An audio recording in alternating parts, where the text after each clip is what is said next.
On est aujourd'hui confronté à une pénurie au niveau des sites de versage de terre. Il faut savoir que tous les jours, on a des centaines de mètres cubes à évacuer de nos chantiers. Et pour cela, il faut trouver des endroits où les verser, donc où les valoriser.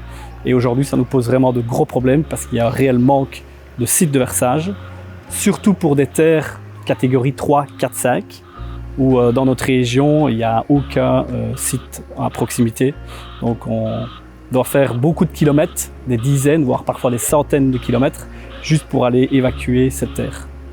La nouvelle législation sur la gestion des terres, je pense qu'elle amène vraiment un plus au niveau de la préservation de la nature, une meilleure gestion des terres, mais en contrepartie, le fait qu'on fasse beaucoup de kilomètres pour transporter les terres en camion, au niveau écologique, c'est pas top. Il y a un déséquilibre entre la demande pour verser les terres et l'offre de sites qui puissent recevoir ces terres. Ceci explique cette augmentation très importante des prix de versage qu'on a subi ici au moment de l'entrée en vigueur de cette nouvelle législation. Donc la météo peut aussi parfois nous jouer des tours. Comme aujourd'hui, il commence un peu à pleuvoir. Certains sites ferment, sont obligés de fermer à cause de ces conditions, puisque les camions ne peuvent plus y accéder.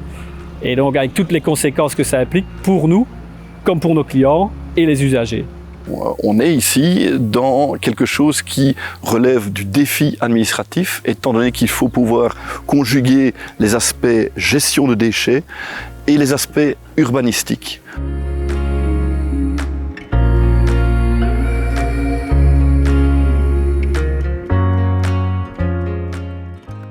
Donc le dernier rapport de Walter confirme cette problématique puisqu'il indique qu'en 2023, plus de 3 millions de mètres cubes de terre ont été valorisés sur des sites récepteurs, plus de 8 millions de terres ont été caractérisées.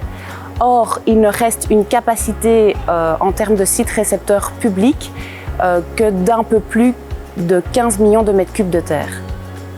Ce qui démontre qu'on va arriver assez vite à une saturation des sites récepteurs. On va continuer de construire la ville sur la ville, moins prendre de terrain sur les campagnes environnantes et donc quasiment obligatoirement on va devoir creuser en profondeur, réaliser des parkings éventuellement souterrains. Tout ça va générer à l'avenir encore davantage de terres excavées. Pour gérer cette problématique déchets, ce type de site récepteur est vraiment indispensable. Ce sont des terres saines qu'on excave dans votre jardin. Ce n'est rien d'autre que cela. Les aspects administratifs cadrent vraiment très fort ce type de valorisation de terre. Un autre axe sur lequel il faut travailler, c'est le fait d'envisager la terre dans le cadre de l'économie circulaire. Et donc, au lieu de voir la terre comme un simple remblai que l'on va valoriser sur un site récepteur, aussi envisager la terre comme éventuellement un matériau de construction, par exemple par la création de briques en terre crue ou leur reconditionnement comme terre végétale.